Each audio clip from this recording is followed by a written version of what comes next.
Errusiak argi esan du, ez du Europa gazarekin hornituko Nord Stream gazbidearen bitartez. Errusiak modu mugagabean itxi du Europarako lurralderako gaz iturri nagusienetako bat. Eta ez du berriro irekitzeko asmorik Europar Batasunak ezarri dizkion zigorrak kendu arte. Gutxienez, gaz industriari eragiten dizkiotenak kendu arte. Dmitri Peskov, Kremlineko bozeramaileak horrela azaldu du egoera. Проблемы с прокачкой возникли из-за санкций, которые ввели против нашей страны и против ряда компаний.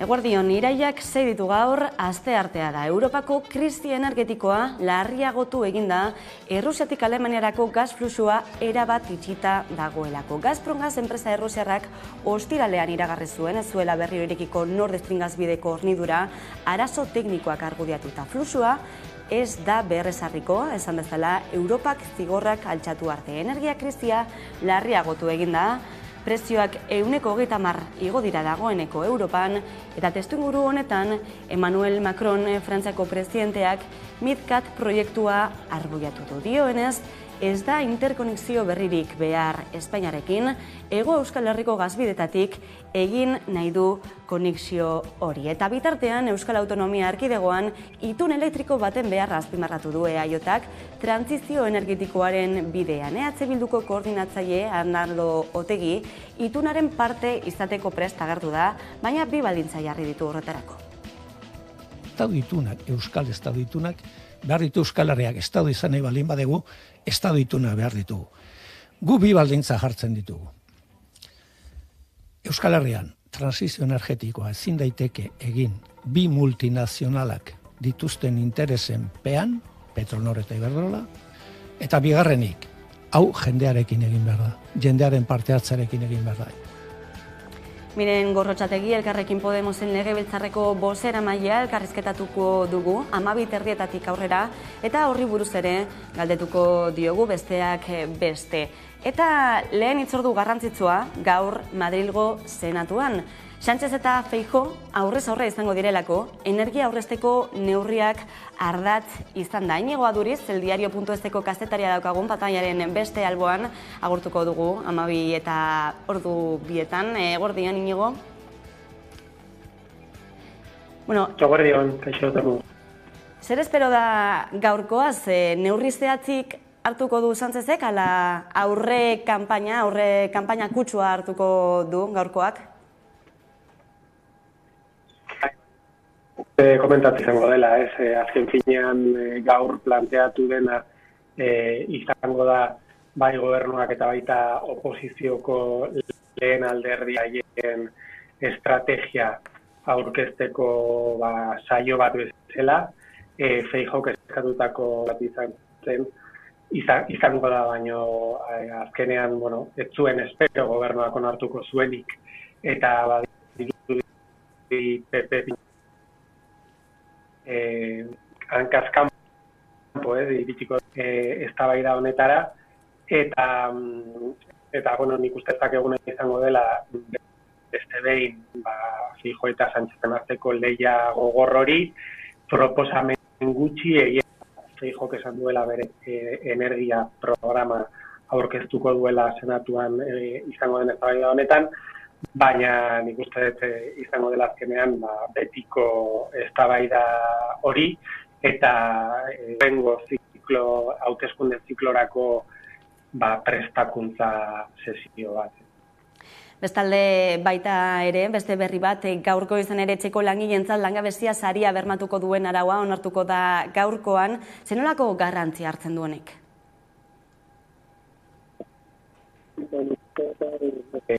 Sektoreak orain dela hamarkada askotatik eskatzen zuen neurri bat zela. Atzo bertan Moncloan Sánchezek egin egindako ekitaldi horretan eskatzen zion horrelako neurri bat hartzea, eta hor bertan aprobetxatu zuen neurri hori iragartzeko, eta nik uste ongizate estatuaren aurre pauso bat izango dela, ez? Gogoratu beharra dago, orain dela hamarkada bat, horrelako langileek ez zaukatela inungo eskubiderik, ez zaukatela ez da ere ez da kontraturik ere, eta beraz egiten zuten lan guztia beltzean esaten den bezala zela, eta kotizaziorik gabe eta eskubiderik gabe, eta azkeneko hamarkada aurrera pausoak eman direla, ez?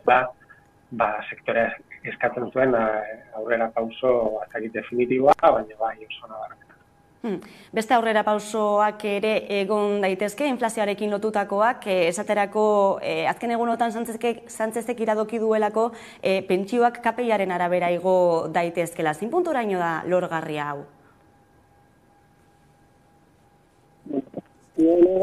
Egia da, lege bat onartuta dagoela hori esaten duen, zain zuzen ere, IPK horren arabera igoko direla pentsioak, eta konpromezu hori berresten du bai PSOEk eta baita Unidas Podemosek, gobernu osoak. Atzo bertan utzi zuen, hau lege bat errebalorizazio hau lege bat zela, eta beraz aurrera atera beharko litzatekeela, ez? Eta gauza da, ze puntutaraino iritsiko den inflazioa urte bukaeran, ez? 10 puntukoa baldin bada orain bezala, gorakada hori edo gorakada horrek arka publikoetan eragin nabarmena izango du, ez?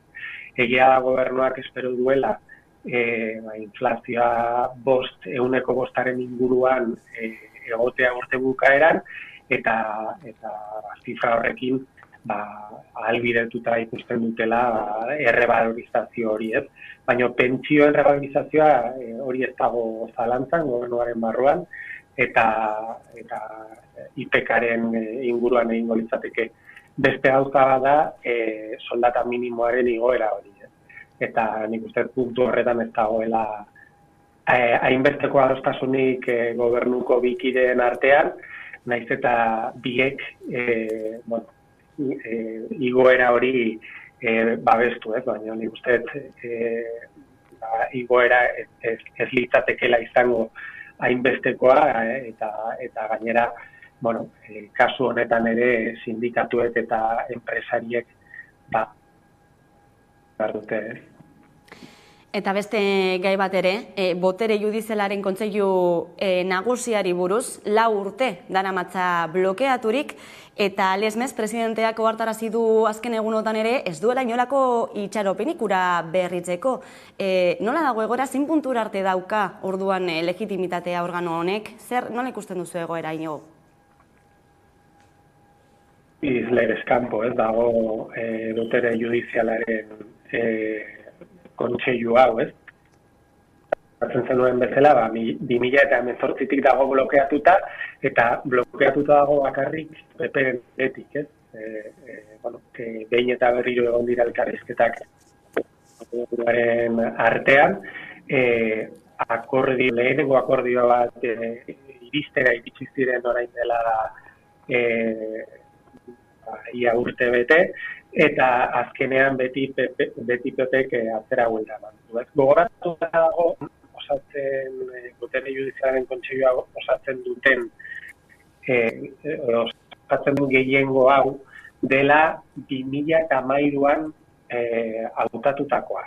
Eta 2013an PPek gehiengo absolutua zuen momentu horretan. Eta gehiengo absolutu hori ordezkatzen duen kontseilu bat. Zer gertatzen da? PPri oso ondo datorkiola gehiengo absolutu hori mantentzea, kontseilu horretan. Eta badirudi horrek eragin duela orain arte PPk eragindako bloke hori, gogoratu beharra dago, momentu honetan, magistratu kontserbadoreek daukatela gehiengo absolutua kontseilu horretan, eta erabakiak hartzerako orduan, izendapenak egiterako orduan, gehiengo kontserbadore hori dagoela, eta badirudi PPk ez duela nahi hori galdu. Naiz eta, orain dela 4 urtetik, kongresuan eta beraz, Espainiako subiranotasuna dagoen kamera horretan, gehiengoa ezkerrekoa izan. Horixe, beraz, egoera eta Madriletik datozen azken berriak Inigo Aduriz, eldiario.eseko kastetaria, mila esker beste behin Hamaika Telebistan igaztateagatik. Eskerrik asko zuei beti. 12:10 minutu diren honetan, tarte bat egingo diegu iragarkiei eta segituan itzuliko gara eguneko beste lerroburuekin. Orain arte.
Gaude bueltan. Badakizue, uda bereziki lehorra izan dela aurtengoa, lehorteak ere protagonistak izan dira, beraz gurean, eta eskaziak gogor kolpatu ditu Euskal Herriko hainbat udalerri tartean, Busturialdeko eskualde osoa. Bilbao Bizkaia Ur Partzuergoak tanga ontzi baten bitartez hornitu behar izan du eskualdea, Bilboko portutik Busturia eta Bermeoraino. Dagoeneko, 7 bidai egin ditu ontziak eta 14.000 litro ur baino gehiago garraiatu ditu. Egoera, gaur egun zein den aztertzeko, bat egingo dugu zuzenean Iratxe Arriolarekin, EAko alkatea da bera, eta Busturialdeko Ur Partzuergoko presidentea izandakoa, beraz, ongi ezagutzen du egoera. Eguerdion, Iratxe? Bai, eguerdion. Aipatu dugu atarian, ez da, pizka bat, abuztuan zehar gertatutakoa, bertan, tangaontzi batek ura garraiatu behar izan duela bertanaino, oraintxe bertan zein da egoera?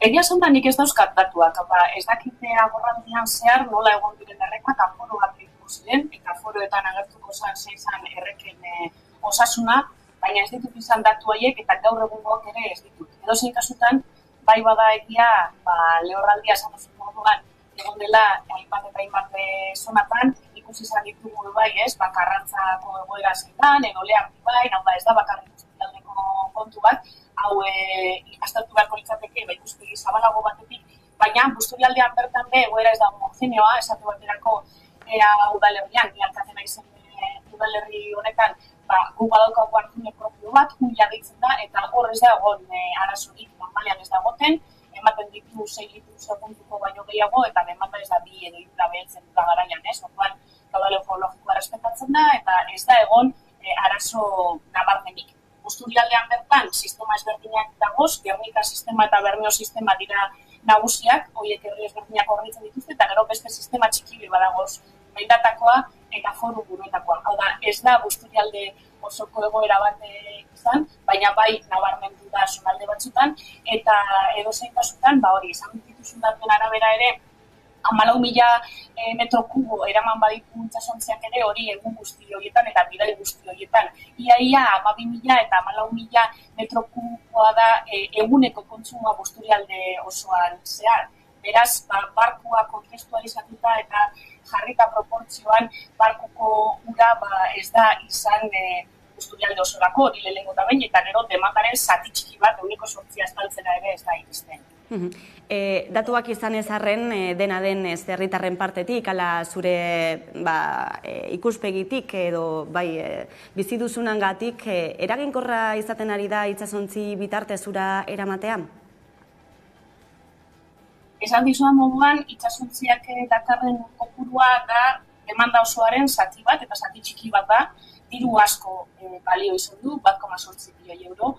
Hemen badaude beste behar batzuk, eta ez koiunturalak, itsasontziak koiuntura bati erantzuten dio, agorraldiari eta emergentzia egoera bati, baina hemen neurri estrukturalak daude hartzeko, eta esandako moduan, horiek hartzera bidean, oraindik ez da pausu askorik eman, horiek dagoeneko adostuta dagoz eta hornidura lurralde egitakoan guztion artean adostuta dituen, eta beraz plangintza badago horiek hartzen joateko, tuberia sarrak berriztatu, beste urartune batzuk egin, badaude hor plangintzan neurri ezberdinak.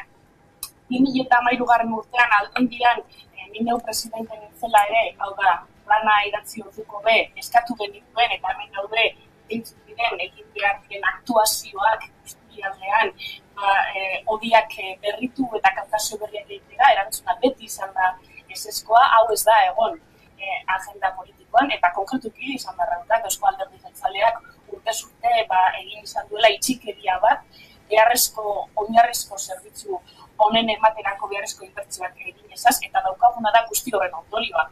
Itsasontziak, koiunturalki zerbait aportatzen du, hori ezin daukatu zerbait aportatzen du, urpizkat badakar, ez? Baina, lehenengo eta behin ez da behar den guztia, eta bigarren ez da bakarrik unean uneko zer bat, aktuazio bat, eta ez epe iraunkorrera edo luzera begirakoa.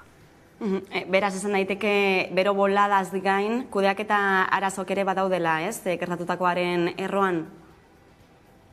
Zalantzarik ez. Guk dauzkagun arazoi erantzuteko badaude arrazoi ezberdinak. Batetik dago zer gertatu den Busturialdean urarekin. Busturialdea ura izan duen lurralde bat izan da, bere osotasunean, ez?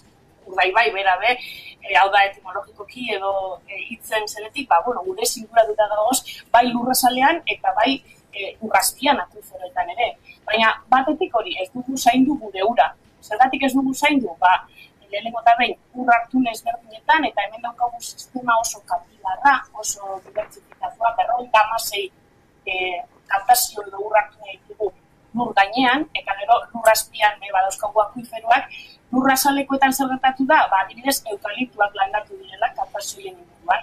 Landatu direnetik eta Busturialdeko partzuerkoko langilek egiten zituzten aforoen arabera, 100% murriztu da urren maila.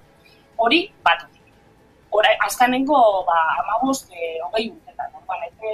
Ez oso luzean, desente, ur gutxiago daukagu lurrazalean. Eta lurrazpian zer gertatu da, lurrazpian egondan akuifero importanteetako Gernikakoa da, Gernikan lurrazpian akuifero garrantzitsua dago, horrek kutsu ezberdinak ditu, eta horietako bat, esate baterako, nabarmen kutsatu zen industria garaian. Naiz eta izan babes perimetroak, protesio guztiak, eta horrek ematen zituen egunean, 60 litro segunduko, 6.000 metro kubo. Egunean. Konparatu itsasontzia bakarrenarekin, asko gehiago. Baina, klaro, ez ditugu egoki zaindu, ez dugu lurraldea mimatu, eta ura hemen egon da, eta oraindik ere badago, dinot optimizatu behar dira erabilera batzuk, eta gero bestalde batetik esandako, ez da, azpiegituretan inbertsio falta nabarmena dago. Hau da, horretura lurralde egitamua da plangintza bat, guztion artean adostu esandako moduan eskualdeko agenteak, baina baita Bizkaiko Foru Aldundia eta Eusko Jaurlaritzako agentziak ere, guztion artean adostu, eta agertzen dira diagnostikoan nola sare asko oso sartituta dauden. 140 galerekin batzuk, batzuko 30, diagnosia nahiko zehatza da. Orduan, horrelako inbertsio faltarekin, gure urraktuneak egoki zaindu gabe, eta beste undaketako erabaki batzuen ondorioz, hau da, ez da, baina guzti hori soluzionatu behar da. Edo zein kasutan, gura edo nondik eta ere, tuberiak barreztu egin behar duguz, bertoko ura mimo zaindu behar dugu, eta, egindako akatz batzuk zuzentzen joan behar gara, bizkanaka politika forestalean ere eskua sartuaz, eta hor biziko foru aldundiak asko dauko egiteko eta esateko, eta ura jarri behar dugu agendan, ez da egon, arrazoi zintu bateratik, ez dugulako pertseziorik ura faltatua jaskunik, baina ikusten da, hori, gero eta gehiago emongo dela zoritzarrez etorkizun baten, eta ondoko lurraldeetan ere, hau ez da, ez guztialdeko arazoa bakarrik, ez da bizkaikoa ere, zoritzarrez. Euskal Herrian, aztertu beharko genuke, nolako planifikazio hidrikoak dauzkagun, baita ere artikulu zutesgarri bat irakurtzen herrian geologo eta ikerlari baten anaiaren, eta esaten zuen nola aztertu behar direla demandan apetentziak eta beharrak, eta hori ere garrantzitsua da, ez da?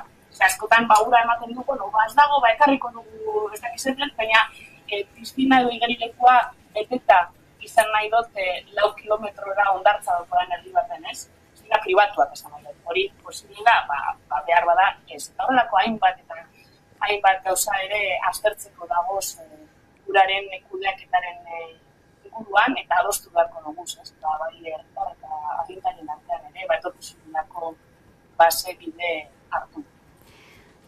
Ura agendan jarri behar da mezu horrekin geldituko gara, Iratxe Arriola, izan ere Busturialdeak dozonalde batzuk aurten bizitakoa kontuan hartuta ez, eta klima aldaketa tarteko mezu horri eutxita agurtuko zaitugu. Iratxe Arriola, mila esker gaurkoan izategatik. Plazer bat ondo segi. Eta gaitzatatuko dugu, azterketak euskaraz pasatzea lortzeko lanean jarraituko duelako Seaskak. Data jarria dute dagoeneko Frantziako gobernuarekin. Datorren asteazkenean izango da. Azterketak euskaraz pasatzeko eskubidea defendatuko dute bertan hautetziek eta EEPko ordezkariek ere.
AEKak dagoeneko ireki du ikasturte honetarako matrikulazioa bere euskaltegietan. Euskal Herriko 100 herri baino gehiagotan banatuta, milaka lagunek euskara ikasten eta hasten jarraitzeko helburuarekin. Alizia Iribarren daukagu pantaiaren beste alboan, AEKako koordinatzaile nagusia da bera. Eguerdion, Alizia? Egunon, bai. Urrian hasiko da kurtso berria, gogotsu egongo sarete, batez ere 2 urte zail hauen ondoren, ez da, zeintzuk dira aurreikuspenak urte honetarako? Bueno, urrian hasiko den ikasturterako, gure aurreikuspena da ikasle gehiago izatea. Hori izan baita azken urtetako joera. Pandemiak pixka bat apaldu zuen igoera hori, baina pandemia eta gero eta pandemian bertan egoera zail horretan ere euskara ikasi eta hobetu nahi zuten ikasleek izan ditugu ikasleak euskaltegietan eta horrek erakutsi digu oraindik herritarren gogoa dagoela ikasteko eta horrek esaten digu ikasle gehiago hurbilduko dela euskarara ikasturte berri honetan ere. Eta kopuru gain, kanpainan euskara hitza jarri dugu erdigunean, pixka bat euskarara hurbiltzeko, euskara erdigunean jartzeko eta gure bizitzaren parte handia den honetan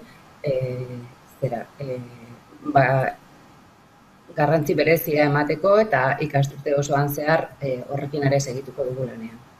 Izan ere pandemiaren gora bera, euskaltegietan matrikulatzen jarraitzen du jendeak, euskara ikasi nahian jarraitzen du jendeak, beraz, euskaldente prozesuak aurrera jarraitzen duela, ez daiteke, ezta?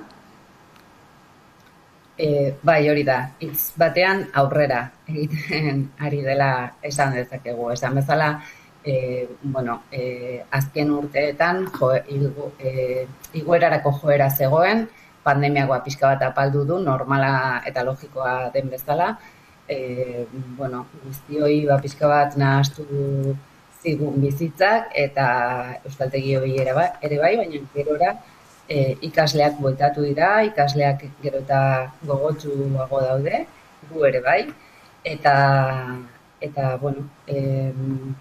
aurrera doala esan dezakegu hori da. Geroz eta gutxiago falta da ikasturte berrirako, matrikulazioa dagoeneko zabalik ezan dugun bezala, eta gainera, aurten ekako euskaltegietan izena ematearekin batera, beste abantaila batzuk ere egon badaude, ez da, Alicia? Bai, lehena da izango litzateke eta garrantzitsuena aekara etortzen diren ikasleek bide lagun honena izango dutela, beraien prozesuan, aekako irakaslea bera, noski. Eta horretaz gain, ikasleek aizu aldizkaria jasotzen dute hilero euskaltegietan, eta bestelako aukerak eta deskontuak ere badituzte. Ea zer moduz duan aurtengo ikasturtea, espero dugu hainbat eta hainbat pertsona bertan izena ematea, euskaraz ikasten eta bizitzen jarraitzeko. Alicia Iribarrena ekako koordinatzaile nagusia, mila esker gaurkoan gurean izategatik. Mila esker zuei, agur.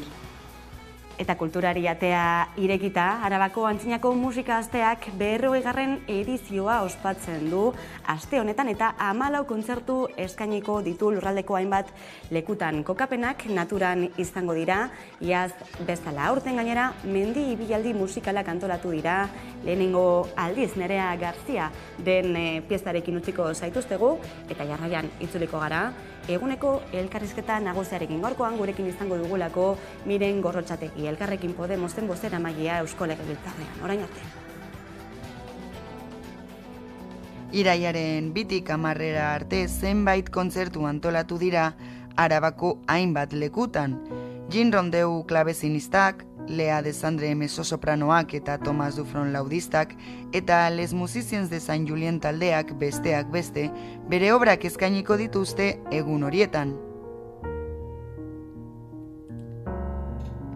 Gainera, aurten lehen aldiz, mendi ibilaldi musikalak antolatu dituzte Erdi Aroko erromezaldien harira.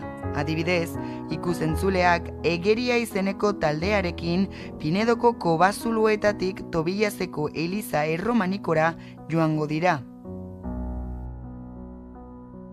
Mendi ibilaldi musikalak izenak adierazten duen bezala, Arabako naturan barrena egingo den ibilbidea izango da.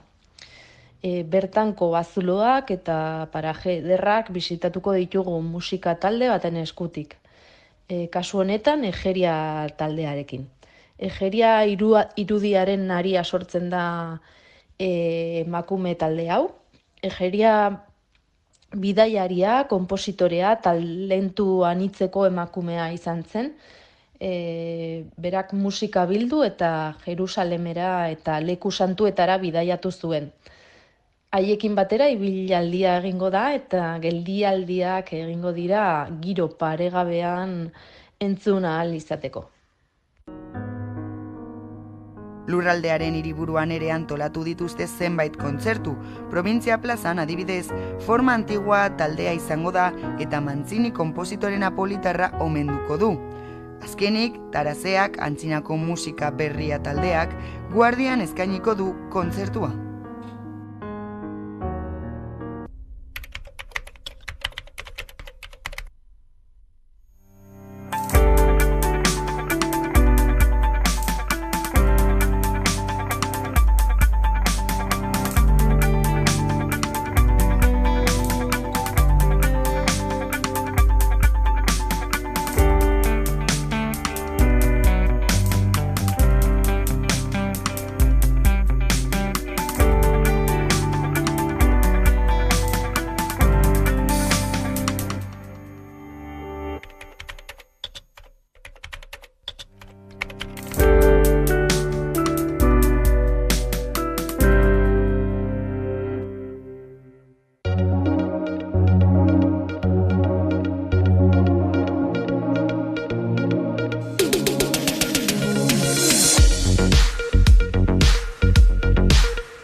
eta egunero legez, eguneko elkarrizketari atea irekitzeko ordua heldu da. Horretarako gaurkoan gurekin daukagu Miren Gorrotxategi, Elkarrekin Podemosen bozeramailea da, Eusko Legebiltzarrean. Eguerdion, ongi etorri. Eguerdion, eskerrik asko. Kurtso politikoaren hasieran, iraiaren hasieran, eta argi dagoena da, hemendik aurrera, eta datozen hilabeteetan zentralitatea hartuko duen gaia izango dela energiarena, ezta? Bai, ezin bestez gainera, prezioak izugarrigo dira, arrazoi desberdinekatik, baina Ukrainako gerra dela eta azkenengo arrazoia, eta orduan agerien gelditu da gure sistemak zeukan gauza okerreko bat, utxune bat, ez da. Beti krisi guztietan agerian gelditzen dira ultasunak eta zuloak eta horrelakoak, eta oraingo honetan hori gertatu baita ere. Guk banekien da gaina espaldi salatutaren geneukan zerbait zen. Energiaren, argindarraren, prezioaren jartzeko modua, ezala, bidezkoa ezala, justua eta zeukala zentzunik, oligopolio energetikoak markatutako modu bat zen, eta berari baino mesede egiten ez zion modu bat zen, eta azkenean esateko modu batera, eta gaina beste batzutan ere esan izan dut, da, arrantzale batek sardinak eta bisigue hartuta, sardinak bisiguaren prezioan saltzea. Hori izan da orain arteko prezioa jartzeko modua energia merkatuan. Guk sarri salatu dugu lehendik baita ere, orain honetan gelditu da oso nabarmen eta oso agerian olako injustiziak zenolako kalteak zekartzen.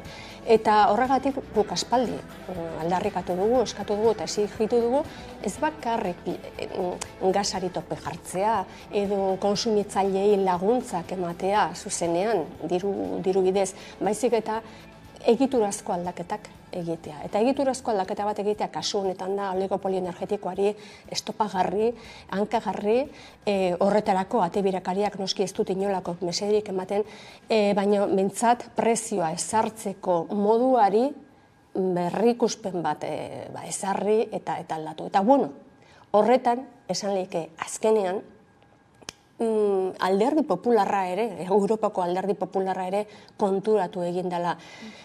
Berandu, beti bezala, sufrimentu asko eragin duelako prezioa jartzeko modu honek, baina esan daiteke orain badirudila Europan ere konturatu direla eta gainera bere gain hartu duela erantzukizuna disparate honi buelta emateko. Gurean Euskal Autonomia Erkidegoan EAJak proposatu du herri itun bat egitea, energia krisiari aurre egiteko.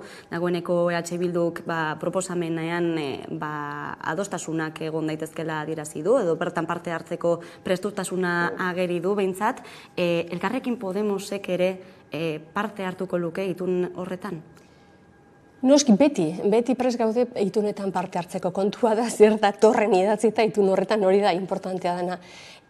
Dana dela guk, eta hain prest gaude horretarako, Tapia sailburuak bere eskaria bialdu zuenean eragile desberdini parte hartzeko proposamenetan, itun honen inguruan, berak aldi berean Espainiako kongresura bidaltzeko eta Espainiak aldi berean Europara bidaltzeko horretan, energia kontsumoa gutxitzeko eta horrelakoak, guk bere garaian abuztuan izan zen, gure proposamena zabaldu genion, proposamen bat, 56 neurri proposatzen dituena, oso neurri desberdinak, eta horitatik Tapiak bereak egin dituenak izan dira 6. Ondo daude, telelana sustatzea administrazioan, transportearen erdi prezioa ezartzea guk betirako, ikusiko dugu gobernuak nolako zer ikusten duen, baina proposamen batzuk bai jaso dira, baina beste 50 proposamen ere baditugu. Eta 50 proposamen horietan daude gure ustez benetan aldaketa egiturazkoa ekarriko lukena. Azken batean ituna bai, herri ituna oso ondo dago, baina herri itun horrek nori egin behar dio mesede. Orduan, mesedea oligopolio energetikoarentzat baldin bada, Iberdrola, Petronor eta betikoak betikoak, diru publikoak hartu negozioa egiteko baldin bada, eta inoiz horrek eraginik ez izatea kontsumitzaileengan, itun horren aldekoak ez gara. Guk nahi dugu bai itun bat lortu, herri itun bat hartu, baino benetan herriaren mesederako izango da itun bat. Horiz izango litzateke beraz itunaren marra gorria, ez? Ez da marra gorri kontu bat, baizik eta gainera itunaren prozesu horretan gu sartu gara dagoeneko. Esan bezala, Arantxa Tapiak egin zuen, luzatu zuen hori gonbidapena proposamenak egiteko, eta guk abuztuan oporretan egon arren, 25an uste izan zala, 24an, 25an bukatzen zen epea, eta guk prestatu egin genuen, lan egin genuen, oporrak alde batera utzi, eta guk lan egin genuen ordenatzeko gure proiektu politikoaren sustraian dauden proposamen batzuk. 56 horiek, neurri horiek, ez dakit publikoak egin ditugun, ikusten baietz, prozeduraren baitan txertatuta dagoela gure proposamena interneten, medioetan, baina egin dugu, orduan, guk ari gara parte hartzen, ez neurri gorririk, ez berderik. Egia da, guk proposamanek egin, eta ez dugula inolako erantzunik jaso. Oda, sei neurri horik, zein neurri horik Tapiak bereak egin dituenak hartu ditu, bereak egin ditu guri ezer esan gabe, gurekin kontrasterik izan gabe. Nik uste dut hitzarmen bat, itun bat, herritun bat egiteko orduan, elkarrizketa presentzial eta sakonago bat beharrezko izango litzatekeela. Baina tira, guk gure proposamena eginda daukagu. Zen ere, egoera guzti honek kezka sortu du herritarrengan, udazkena gogorra datorrela behin eta berriro errepikatzen ari zaizkigu, uda osoan zehar, zer da zehazki datorrena?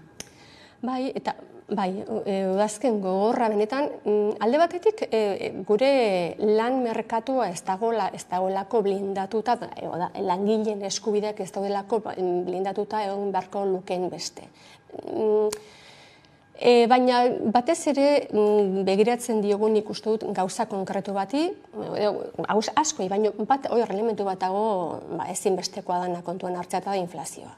Azken batean inflazioak markatzen du gure bizitza material duin bat, kalitatezko eta duin bat eukitzeko ahalmena. Eta zer dakagu, inflazioa oso handia, 80 urten hamarkadatik ona ezagutu ez dugun inflazioa hainbat erabaki batzuk esango dute, politika monetario dela eta horren eragina beste batzuk ere, eta hor pixua dauka, produktuak ekoizteko prozesuak beste herrialde batzutara, merkeago batzutara eraman dela, eta abar, kontua da, 80 hamarkadetik ona ez dugula horrelako inflazioarik ezagutu, prezioak mantendu egin dira. Eta oraingo honetan hori haustu egin da. Prezioak igo egingo dira oraindik ere gehiago. Eta hori da arazo terriblea. Eta horri aurre egin behar zaio. Horri aurre egin behar zaio ahaldunduz berriz ere langileak eta hiritarrak prezio igoera horren aurrean. Baina adibidez soldatak edo pentsioak zenbateraino igo beharko lirateke? Inflazioari begiratu behar diogu, eta inflazioaren arabera pentsioak, soldatak eta laguntza, diru laguntzak hartu beharko dira kontuan. Inoiz ez hori bai, gobernuak, diputazioek eta gobernuak hartu duten erabakia eta izan da deflaktatzearena orokorrean 4% errentaren gaineko zergaren momentuan. Guztiei afektatzen dielako, gutxi daukatenei, gehixio daukatenei eta asko dutenei baitare. Eta azkenan inflazio krisi bat da ondasunak birbanatzearen inguruko krisi bat. Ondasunak ez daude ondo birbanatuta. Batzuk kapazitatea dute asko konsumitzeko, eta beste batzuk behar dutena ere konsumitzeko kapazitaterik ez daukate. Eta beste batzuk oso nekez konsumitzeko ahalmena daukate. Eta hori ezin da horrela izan. Orduan, inflazioari aurre egiteko derrigorrez distribuzio ondasunen aberastasunaren birbanaketa eredu horri kasu egin behar zaio eta aldaketak egin behar zaizkio. Ildo horretatik etor daiteke ez, energia konpainiei ezarri nahi dioten edo ezarriko zaien zerga hori, datuek diotelako 3 energia konpainia handienek irabaziak biderkatzen ari direla eta bitartean zuk azaldu duzun bezala ez, inflazioak herritarrak estutzen ari dira. Beraz, nola irauli daiteke egoera hori eta aipatu dugun zergaren gainean zer deritzozu sortu den arrabotzaz ez, sektore batzuetatik? Eskandalo bata egoera honetan gertatzen ari dan irabazia, gainerezki irabazi hori ez da justua, nahi esan batzuk pensa dezakete, asko lan egin dute eta gehiago irabazi dute, ez da kasi ikusirik horrekin. Ikusia daukana da, esandako prezioak ezartzeko modu horretan oinarritzen da irabazi handitzea hau, eta bestalde batetik, botere politikoetatik, gobernuan dauden botere horietatik eta Euskadin bereziki, azkenengo 40 urte hauetan, lagundu egiten dietelako sistematikoki bere indarra mantentzen eta areagotzen. Ez da meritua, ez da meritu kontu bat, ez da merezimendu kontu bat, da egitura ekonomiko eta soziala nola dagoen eta injustizia eta eskandalo bidez lortutako irabazi bat. Beraz, eskandalo hori freno jartzea, egoera lehenago ekin behartzana, baina egoera batean zinean gero eta gehiago kostatzen zaigu guztioi aurre egitea dauzkagun gastuei, horren kontra agertzea, iruditzen zat, dela beste garai batzutako, baina ez dut esaten orain 40-50 urte, 100 urte atzera egitea bezala da. Uste izatea merezi dutela irabazi hori beste guztien pobreziaren gainetik. Energia krisia ere izango dute gaurkoan hizpide, gaur arratzaldean, senatuan, hain zuzen ere. Uste duzu Sánchezek neurri esanguratsuak edo neurri zehatzak hartuko dituela, ala aurre kanpaina kutsua hartzen diozu gaurkoari?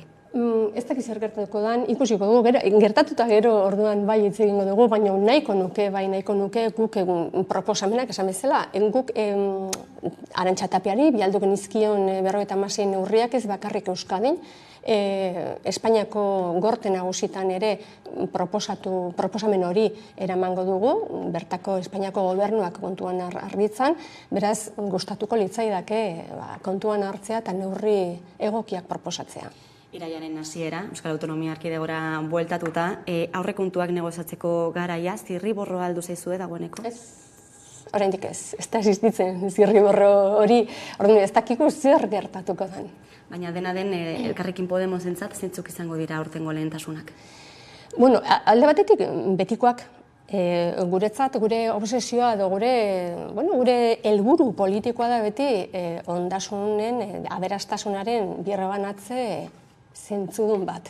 Eta bizitza kalidade duin bat guztiontzat lortzea. Orduan, helburu hori kontuan hartuta, aurrekontu batzuk erantzun behar diote egoera momentukoari, koiunturalari. Eta oraingo honetan koiuntura hori markatuta dago inflazioarengatik eta krisi ekonomikoengatik. Beraz, horri aurre egin beharko zaio. Eta horri aurre egiteko beti garai honetan, baina bereziki krisi garaietan, beti zerbitzu publikoak dira elementu ezinbestekoa helburu horri eusteko. Beraz, zerbitzu publikoen lehentasuna, kalidadea, benetazko inbertsioa, privatizazioaren aurka joko duena, hori guzti hori izango da gure lehentasuna, betikoa eta bereziki oraingo honetan neurri konkretuak ere inflazioari aurre egiteko, eta esan bezala beraztasuna birrebanatzeko modu bat lortu, eta hori beti dator sistema fiskalaren partetik. Berriz ere, sistema fiskalaren aldatzea, erreformatzea eta proportzionalago bihurtzea eta justutzea, hori izango da gure helburuetako bat, Gertatzen dena, gobernuari dagokio, erreglamenduz, legez gobernuari dagokio zirriborroa aurkeztea, eta zirriborro horren gainean guk egin ditzakegu proposamenak. Horan, gure argiak horiek dira, proposamena heltzen zaigunean, argi horrekin eta momentuko arazoekin erantzungo diogu gauza bakoitzari. Legalia amaierara iristen ari da, amaierara helduko da datorren urtean, hobeto esan da, orain artekoa zein balorazio egiten duzu? Bueno, lehenengotan esaten genduna legegintzaldi hau, legegintzaldi konstituziogile bat, da, hainbeste urtetan erreformatu eta onartu aliz EAJak batez ere onartu ezin izan dituen legeak oraingo honetan gehiengo absolutu edukita onartzeko momentu heldu da, eta horretan ari da, nahi dituen lege guztiak aurrera ateratzen. Batzutan, guk Tapiaren gonbite honi erantzun diogun bezala, guk gonbite guztiei erantzuten diegu, inporta zaigulako, nahi dugulako guk badakigu gehiengo absolutua daukala gobernuak, bere kasa edo zer gauza onartzeko kapazidade juridikoa daukala, baina legitimidade aldetik guk uste dugu guk aportazio oso ona egin dezakegula gobernuak hartzen dituen neurriak legitimoak izan daitezen begirada jarrita gehiengo, hiritarren gehiengoaren interesan aldekoak izate horretan.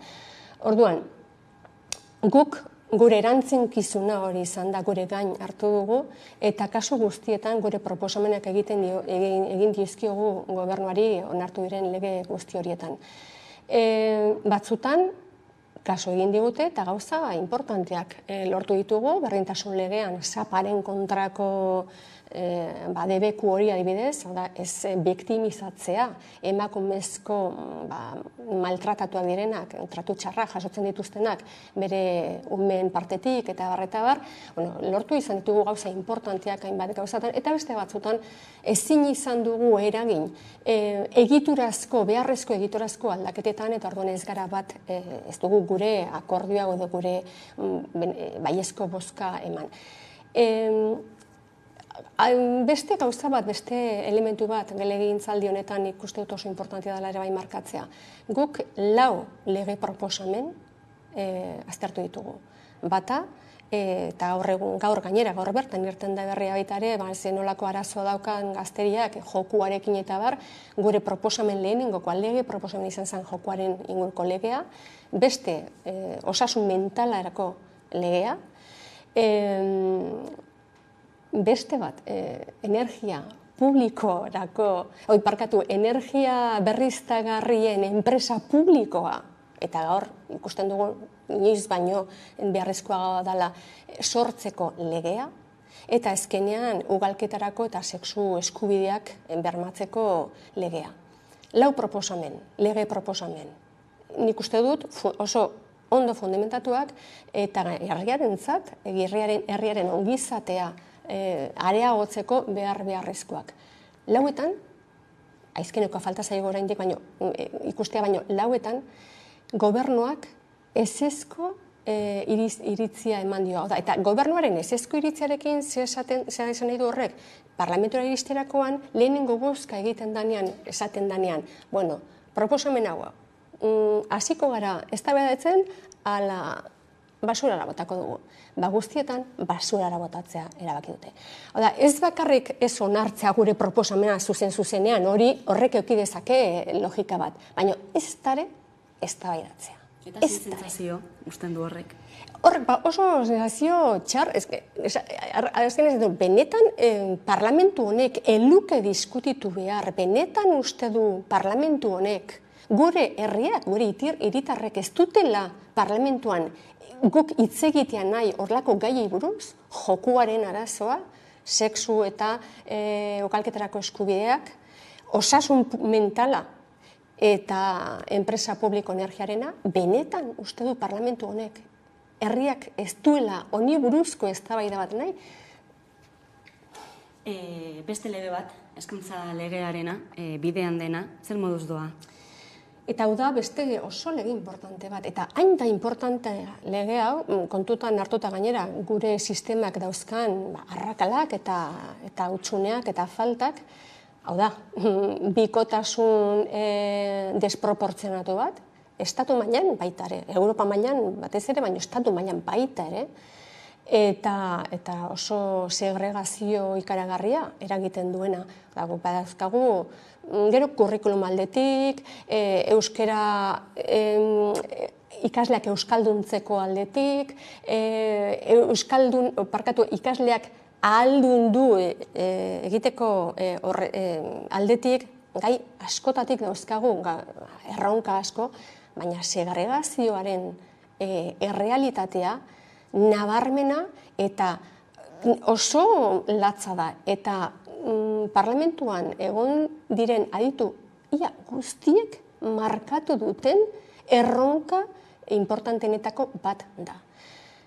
Erronka horri aurre egiteko derrigorrezkoa da eskola publikoari leku gehiago ematea, zabaltzea eta indartzea. Eta horregatik gu saiatu ginen, hezkuntza hitzarmenean parte hartzea eta proposamen horiek jasota geldi zitezen eta gainera kronograma baten barruan gauza konkretuak hortan saiatu ginen eta hori lortu gendun.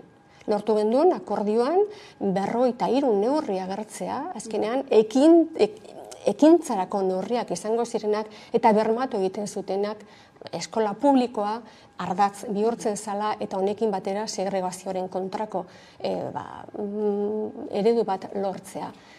Eta hori da, orain, gobernuko hezkuntza departamentuari, sailari beratzen baldin badiogu, ematen ari dan arau pausu guztiak, edo pausu araugile guztiak kontra jartzen dutena. Gobernu ez da betetzen nahi. Ez da betetzen ari hitzarmena. Gobernuak eman dituen pausu guztietan, itun horretatik urrundu eginda. Kolokan dago beraz ituna? Ituna da eta eginda dago. Ituna ez dago kolokan.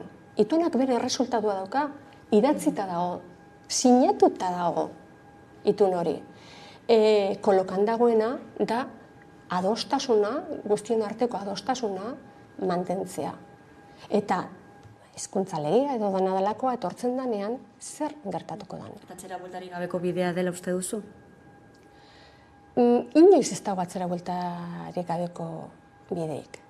Badaude momentuak, eta momentu batzutan gauzak luzarorako markatzen dira.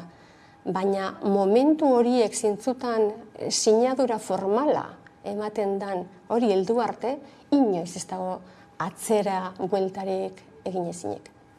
Dena den, iritzi kontrajarriak daude, ez? Alderdien artean ere, ituna osatzen ari den, betetzen ari den, ala ez den betetzen ari, pixka bat galduta egongo dira agian herritarrak, ez? Bai, egia da, gobernuak bere arauak presentatzen dituenean, esaten duelako ituna betetzen dela eta eskola publikoari ematen zaiola lehentasuna.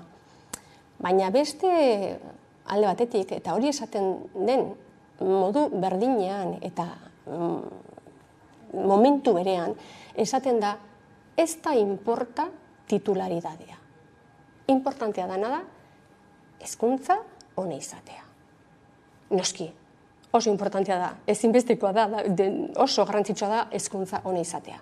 Baina da importantea, oso importantea da titularidadea, publikoa edo pribatua izatea. Eta hori esatea eta berdintzea publikoa eta pribatuaren egoera eta daukan funtzioa hezkuntza sisteman, berdintzea da guretzat egia ez den gauza bat eta itunaren kontra dijoan ikuspegia. Hau da, itunaren kontrakoa. Eta begiratu barra doa baita ere, eskola publikoaren aldeko eragile guztiak zer ikusten ari dira. Eta danok, eragile guztiek ikusten dutena da, ituna ez dela errespetatzen ari. Eta itun hori, minimutako, edo olakotan gertatzen den bezala, minimutako itun bat izan zen. adostasuna lortzeko horretan guk ere gure pretensio batzuk pixka bat bajatu beharra izan genituen. Eragile askontzat gutxigiko hitzarmen bat izan zen. Baina ez da betetzen ari. Hori da kezkagarriena. Eta legealdi honetan aurreko kurtso politikoaren hasieran bezala beste eztabaida bati helduko zaio, hain zuzen ere gobernu ponentziari.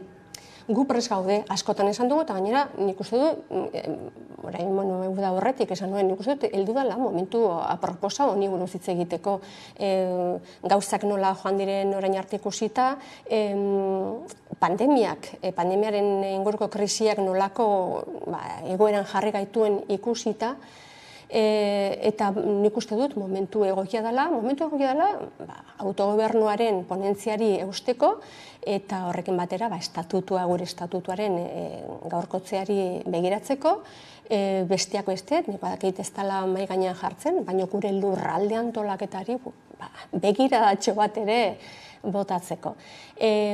Nik uste dut badala momentu egoki bat. Baina ez izango. Zergaitik? Nik ez dut uste izango da, nik ez ditut ikusten. Beste protagonistak ez ditut ikusten. Eta hemen gobernuak badauka, gobernua sostengatzen duten alderdi politikoek dute ekimenerako erantzunkizun bat. Eta ez dute egingo. Eta ez dut ikusten ez dare bildu horretan. Nik uste dut autogobernua, estatutuaren berritzea, hori guztia erabiltzen dela mantra bezala, baina ez da benetazko borondate bat. Hori da nik uste dudana, ikusiko dugu. Borondatea etorriko balitz, gu presa gaude, noski horri buruz hitz egiteko badauzkagulako baita ere proposamenak. Miren Gorrotxategi, Elkarrekin Podemoseko bozeramailea Eusko Legebiltzarrean, mila esker Hamaika Telebistara gerturatzeagatik. Eskerrik asko zuei. Tarte bat eta jarraian itzuliko gara eguneko solazaldiari heltzeko. Gaurkoan izan ere gurekin izango ditugu Carmelo Landa eta Maialen Ferreira, orain arte.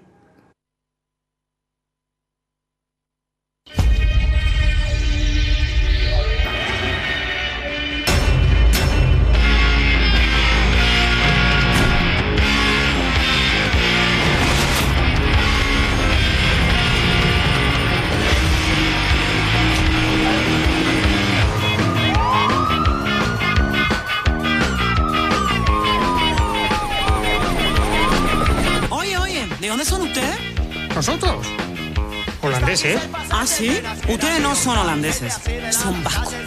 Mi papá era vasco, beltza naiz eta harro nago. Yo le guardo el secreto, pero tú me enseñas euskera. Sarri, sarri, sarri, sarri, sarri, sarri. Sarri, sarri, sarri, sarri, sarri, sarri. Sarri, sarri, sarri, sarri, sarri, sarri.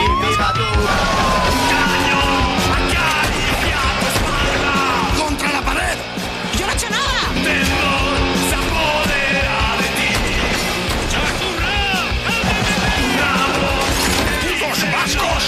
¿Estás bien?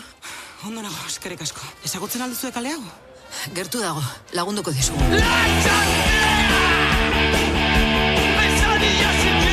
Hau da oparitu zidan lehenengoa.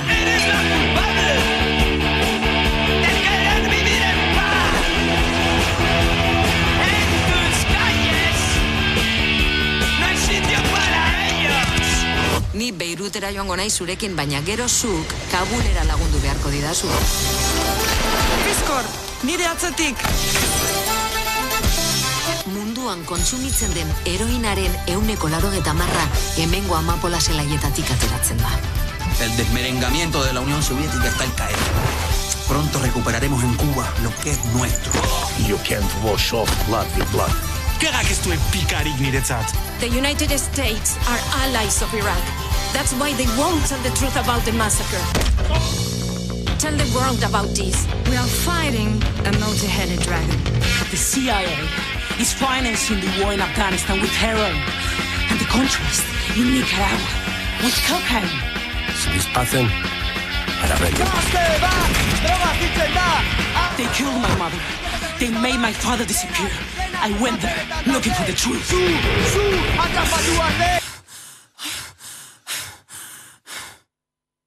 No pasa nada, tranquilo, tranquilo, que estamos ya con la coca también, Hay que ver cómo arreglamos lo de la tonelada de Irún.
Egunero legez, solasaldiari bidea irekitzeko unea heldu zaigu, gaurkoan ere, eta horretarako gaurkoan gurekin daukagu alde batetik Maialen Ferreira, eguerdion, eta baita ere Carmelo Landa, eguerdion. Eguerdion, bai. Aspaldiko partetik, ongetorriak berri ere bioi, gaurko jaieguna gainera, beraz eskerrik asko etortzeagatik, lehen aldiz, jaieguna Euskal Autonomia Erkidegoan, Juan Sebastian Elkanoren eguna izendatu dutelako hain zuzen ere, munduari bira eman zionetik 5 mende betetzen diren honetan, Getarian bertan, lehorreratu zeneko egun hori ospatzen ari dira gaurkoan, egun berezia, Aritz Alberdi Getariako alkateak naiz erratian aipatu duen bezalaze. 500 urte dira mundu bira gertatu zela. 100 urte Getariak bere semeak egindakoa gogoratzen duela. Historiarekin batera, gure begirada aldatzen doa. Mundua aldatzen doa. Bai, berezia, alde batetik danok dakigun bezala 500 urte beteko dialako buelta ura eman zenetikan, eta Getari arrontzat berezia ere 100 urte beteko ditulako lehorreratzeak. Gure historia idatzi nahi degula, idazteko garaia iritsi dela, bere argi eta ilun guztiekin. Hau da, ez genion beldurrik orain dela 3-4 urte guztia tratatzeari, gabezia handi bat ikusten genuen, Elkano eta mundu biraren historia besteek idatzi dutela, gure historiaren zati handi bat bezala, besteak izan direla protagonista, beraien begiratik idatzi dela, eta kaso honetan beraien begirera imperialista horretatik idatzi dela historia, eta guk esaten genuen, Getarian aukerak zeudela, indarrak zeudela, baldintzak ematen zirela, gure historia guk kontatzeko. Hori esek Aritz Alberdi Getariako alkatearen hitzak naiz irratian, gaurko egunerako ekarri nahi izan ditugunak mai honetara, gogoratzen dugu, ezta? Elkanoren bira, munduari bira, munduaren itzulera hain zuzen ere ospatzen ari derako gaur, baina bere figurak azken aldian kontrobertzia handia izan du, bada imperialista dela diotenak, eta badira ere, bestaldetik antiimperialista ere bazela diotenak ere. Zuen aldetik zen olako informazioa jaso duzue Elkanori buruz? Oso gutxi egia esan da. Eskolan ez genuen ikasi, eta ez bakarrik Elkanoren historia, baizik eta konkista guztien edo alako historia zati guzti informazio oso gutxi jaso izan dugu, ez? Batzuntako, heroi bat da, beste batzuntako, igual imperatzaile bat, Baina, bueno, argi dago, argi eta ilunak dituelen historio bat dala, eta hemen bi lekutan kontatzen ari dala, ez? Getarian bat, eta gero Sanlúcar de Barrameda, Kadizen beste bat, beste eventu motako bat modukua. Orduan, bueno, aztertzia bai basaia da, ez? Carmelo. Bai, nik uste honek orain aurkezten ari den bezala badu interes berezi bat, nik uste dut. Eta da, lehenengo aldiz nik dakidala geure historia geuk lantzen dugu. Nik uste dut hori dela lehenengo aldiz zentzu batean, ez da? Konturatzen bazara, eztabaida dago, zuk ondo esan duzun bezala egunotan, baina eztabaida kokatzen da batez ere euskal komunikabide batzutan. Hamaika telebistan bertan, argian, berrian, naiz irratian, eta euskaraz eta Euskal Herrian garatzen ari den eztabaida bada, oso interesgarria. Eta halako Elkano bezalako pertsonai baten inguruan, asko dago eztabaidatzeko, ez da? Baina orain arte Elkanoren presentazioa aurkezpena bestek egin digute, eta ez edono gainera, pentsasazu gauza, Getarian, Elkanoren estatua handi bat dago, bueno, estatua hori jarri zuten frankistek, lehenengo Frankok garaipena eta inposak eta egin zuenean, bere erregimenarena hemen Euskal Herrian, lehenengo gauza Getarian egin zutena, udal frankistak izan zen hain justu Elkano rebindikatu, imperialismo espainiarraren eredu bezala, eta bere estatua ipini, ez da? Orduan, hortik aurrera, badakigu Elkanoren historia batez ere frankismoak edo, erreakzio espainiarrak landu duela eta identifikatu egin duela historian zehar gainera imperialismoarekin. Elkano imperialista izan zen, edo imperialismoaren parte bat izan zen, kolonialista bat izan zen, hor dago eztabaida, nik uste elementu batzu baditula horren alde egiteko, eta hain zuzen ere argian atera duen elkarrizketa baten, da gero aurkezteko duen liburu baten Asier López, kazetariak eta historialariak horren alde egiten du, esaten du baietz, kanpaina imperialista baten partea izan zela, izan ere 16. mende hartan Espainia eta Portugal ziren imperio nagusi batzuk, eta justu hori parte hartu zuten bira hartan. Eta aldiz beste batzuk, esate baterako Ekaitz Apartegi filosofa gaur bertan berrian, artikulu bat egiten du Elkanoren defentsan, eta planteatzen duena hautsi behar dugula euskaldunok orain arte frankistek eta historialari Espainia zaleek egin duten historia fabrikatu horrekin hautsi, eta geuk Elkanoren figura aldarrikatu behar dugula elementu positibo eta euskaldun bezala, ez da? Eztabaida hor dago, nik uste oso interesgarria dela, batez ere termino horietan, bitarte horiekin, eta gure artean lehen aldiz hartzen dugulako erreferente historiko bat, da saiatzen gara geure historia egiten. Sakonago aztertuko dugu, papilpilean dagoen eztabaida hau, solasaldian zehar, entzun ditugu dagoeneko Aritz Alberdi, Getariako alkatearen hitzak, gaurkoan ezin izan da zuzenean gurekin izan, baina bai, pantailaren beste aldean agurtuko dugula Asier López argiako kazetaria, gure heroiak liburuaren idazlea da bera, Euskal Herriko kaleetan kolonialismoarekin eta esklabotzarekin lotura duten pertsonaiek duten presentzia aztertzeko egindako liburua hain zuzen ere. Eguerdion, Asier? Kaixo, eguerdion. Gure heroiak liburuaren izenburua jarraituta ez, jarraipena duelako, Elkanoren eta Euskal Herriko kolonialisten historia bat. Horrela da zure liburuaren izenburua. Beraz, Elkano kolonialista izan zen? Jarraipena hori jarri diogu, Elkano nolabaiteko helduleku bat bezala hartu dugulako, eta gainera eztabaida eragiten duena bain zuen maikideek oso ondo laburbildu duten bezala, baina nahiko denulako erabili Euskal Herriko kasu honetan, espazio publikoan kolonialismoarekin eta esklabutzarekin lotutako Euskal Herritarrek dakaten presentzia eta kasu askotan omena.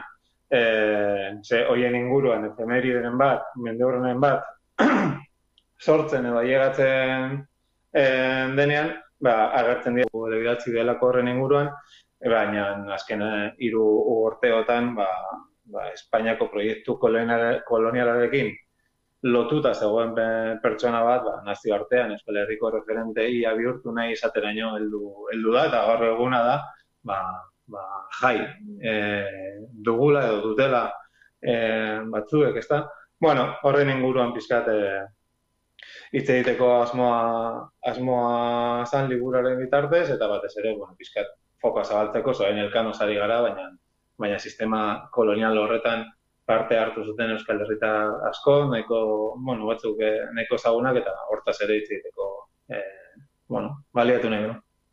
Bai, Elkano izan ere figura esanguratsua izan zela, hori uka ezina da, historikoa den nenean, baina esan bezala, zuk esan duzun bezala erreferente bilakatu da, eta gaur egun, gaurko egunean, dugun jaieguna horren isla. Zer iruditzen zaizu puntu honetara heldu izana?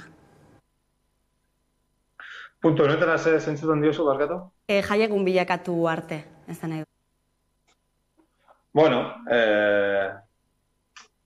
lehen aipatu bezala, diskurso berriak sortzen dira efemerideak etorria ala, eta hau nahiko son handikoa izan da, eta orduan topatu dezakezu, Txilen hango protesta holde handia izan zenean hango gobernuaren aurka, oen dela gutxira arte bukatu duna konstituzioaren idazketan eta horren inguruko erreferendumen, han batzuk kaleatea ziren Patagoniako hiriburu nagusien esan haiek ez zutela ezer ospatzeko, edo Filipinetan hango ikuspegi nazionalista ere barneatuta, baina hango ikur nagusia bilakatu dute, Elkanoren buruzagia zanan,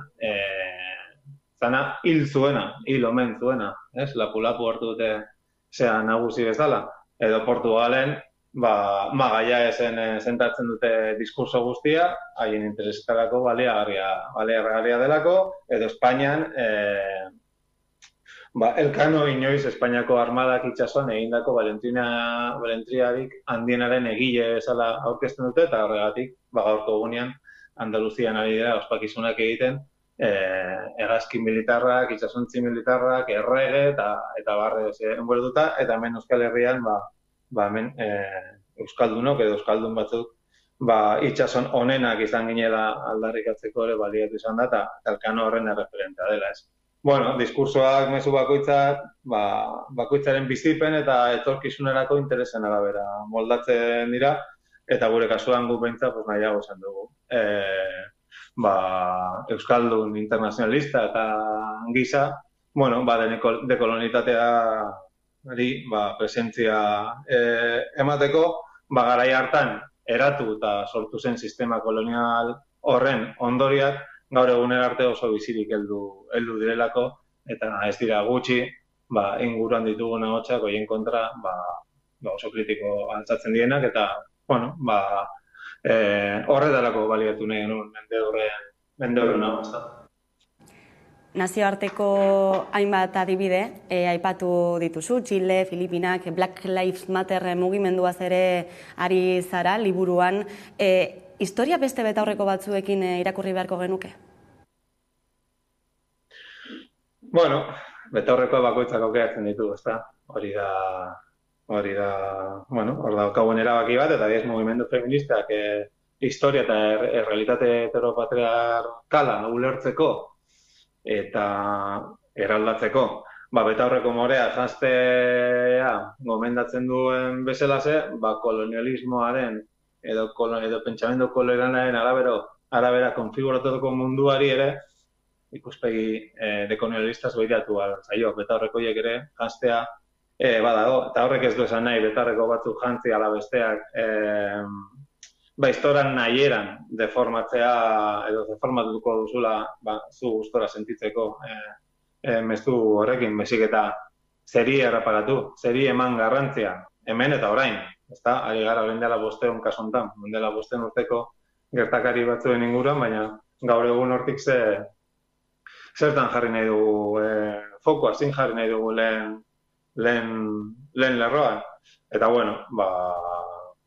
gure ustez, historia ofizial eurozentristak askotan ahazturara edo bigarren maila batean zigortutako hoiek hoiei zentraltasuna ematea interesgarriago eruditzen zaigu, gure buruari begira bakarrik aritzea baino. Ez dira kontrajarriak, eta lehen aipatu zuen bezala, jakina, nork ez du nahi bere historia norberak kontatzea, eta baina, bueno, hortaz ere hitz egin daiteke ez terminoetan kontatzen dugun, eta ez ote garen errepikatzen ari askotan, beste kontatutakoa, edo sortzen ditugun batzutan mezu nahiko onberak, izpilua aurrean jartzean, islatzen duen irudi hori, atseginagoa izan dadin, ez da, eta, bueno, ez dut uste txar edo on, edo atsegin edo atsegin kontutan mugitu behar gareniz, baizik eta, bueno, osotasunez hitz egin behar dugu, eta, bueno, bide hortan ez luzatzearren, gurea izan nahi du, ekarpen bat zikira eztabaida sortzeko. Beraz, ekarpen bat, beste aletxo bat eztabaidari bide emateko, hain zuzen ere gure heroiak Asier Lopezen liburu berri horrekin, aurkezpenekin ere hasia zara dagoeneko, jendartean interesa somatu duzu gai honekiko? Bueno, elkanoren kontuan, orain eztabaida oinarri da gara terminotan, dekor samar gauza, latzen ematen horren dela pare bat urte, kortutako olatu protesta, olatu ekarri zen eztabaida horretatik nahiko gurun dago, egia esan. Horrek, bai Espainiako estatuan, bai Euskal Herrian, ia ez duen ia oihartzun realik izan, eta bueno, gurean, nik uste dut zorionez movimendu feminista eta emakumea realizatuen sareko jendea ari dela lan hori egiten eta zentraltasuna ematen lehen aipatutako betaurreko horiekin historia eta errealitateare behitzeko, eta bueno, nik horiengan daukat esperantza. Asier Lopez, Argiako kazetaria, eskerrik asko gaurkoan gurekin izateagatik. Mi asko eskerritan, nahi duzun. Bai. Entzun dugu, Asier Lopezen liburuan oinarrituta berak esandakoak, dena den, gai honetan argi izan beharra dena da, Elkanori buruzko informazio gutxi dagoela, ez? Desagertuta dagoelako. Hombre, informazio gutxi erlatiboki esan edo bai idatzi da asko, bai elementu batzu badaude, eta gutxi dagoena da bere lekukotasun personala badirudi idatziak zitulain bate agiri eta hori desagertu direla. Ez da, historialarien artean badago arloa hor lan egiteko. Personaia bera eta beraiek egindakoa eta gutxi gora bera ezagutzen da, gutxi gora bera. Eta gero dagoena da asko horren gainean eraikitako simbologia zentzu batekoa eta bestekoa, ez da. Espainiarrek eta batez ere oso eskuinekoek beraien simbolo eta beraien imperialismo eta handitasunaren simbolo egina izan dute, eta gaur egun ere bai, gaur egun ikusi dut ere ABC-en da Madrileko egunkari batzutan, zelako tonua hartzen duten armadarekin lotuta eta erregearekin lotuta, talako simbologia konkretu batekin lotuta, Espainiar esenplu bezala, Espainiar heroi baten esenplu bezala erabiltzen dute Elkano, ez da. Kontrara, hemen, gure artean zorionez hasi gara, bestelako iritzia batzen eta iritzi kritikoak ere bai, niri Asier Lopezen elkarrizketa argian da gogo bizia eman dit liburua aztertzeko, oraindik ez dut ikusi liburua, eta nahiko nuke aztertu, zein bat elementu oso interesgarriak planteatzen ditu, da nik uste guri interesatu behar zaigula batez ere hemen ze toki, ze etxe egiten dugun Elkanorentzako. Ni daukat impresioa lehenengo etxe erosoegi eta apologista bat egiten ari garela. Azteko, 3 probintzitako jaia eginda, ospakizuna, hau da, ez da Euskal Herria, da Euskal Herriaren ataloa zati bat. Bereziki azpimarratu da gainera Gipuzkoa eta Bizkaiko kostaldea. Gure herrian aste honetan egin ziren ekitaldi batzuk, Elkano Fundazio ofizialak edo ofizialistak egindakoak, ez da. Jaurlaritzak diru laguntza nahiko importantea eman die. Eta nik daukadan impresioa momentuz da, nahi dugula eraiki edo nahi dutela eraiki Elkano bat Bai, Euskal Herritik edo Euskal Herriaren zati honetatik begiratuta, baina mundu honetan eroso sentitzen dena. Aldaketa handirik gabe. Aldiz, Asier Lopezek planteatzen dituen galderak eta kuestioak oso interesgarria dira, zebera planteatzen du. Kuestionatu behar ditugu gure iraganean hainbat gauza eta batez ere dekolonizatuta esklabismoarekin izandako lotura historikoak eta bar, horiek kritikatu behar dira. Eta batez ere espazio publikoan kokatzen direnean. Elkano da ondarale bat, espazio publikoan kokatua, bere eskulturak eta bar, baina beste asko daude Bilbon bertan, da hau liburuan aipatzen du, elkarrizketan aipatzen du Asier Lopezek, Bilbon bertan 800 kale dio berak, 919 dira Bilboko kaleak, eta kale horietako izenetan eta simboloetan da hainbat eta hainbat kolonizatzaile, esklabista eta bar daude goraipatuak. Hori da errebisatu beharra. Nik uste ezin dugula pentsatu hemen Euskaldun izateagatik etxe oso eroso eta oso konservadore eta erreakzionario bat egin behar dugunik. Eta nik uste Elkano, beste edozein pertsonaia bezala, kupidari gabe, aztertu behar da, kritikatu behar da, eta egin bazituen ekintza kolonialak eta ezin ditugu goraipatu. Eta inolako kritikari gabe jarri hor plaza erdian pertsonaia horren eskultura, aztertu egin behar da, geure ikuspuntutik, baina modu zehatzean. Zergatik? Iragana da, eta historia da, baina orain leku publikoetan egiten diren da ematen diren erreferentziak ez daude iraganari begira, baizik eta etorkizunari begira, hori importantea da. Da eredutzat hartzen baditugu, horrek seinalatzen du aberse etorkizun mota nahi dugun egin, ez da. Orduan, jente esklabista eta kolonialista ezin ditugu eredu bezala plaza publikoetan jarri, eta hori gehiegetan gertatzen da hemen Bilbon bertan ere. Oraindik orain zenbat plaza, kale eta eskultura eta goraipamen daude militarotei buruz, gerrazalei buruz, edo iraganean benetako zapaltzaile eta esklabistak izan diren personai buruz. Hor, kupidarik ez dugu izan behar. Edo hemen gertatutakoa hemen kontatzia, ez? Atzo egon gitzen hitz egiten eldiario.esen Aritz Alberdikin eta berak esan zauen, ez? Espainiako gobernuak eskaera eman ziola, sekretariako eventuak eurak bebai organizatzeko, ez? Eta berak esan zauela, eta nik besta ez dut imaginaten, ez? Sekretaria osua militarrekin eta erregea hemen agertzen.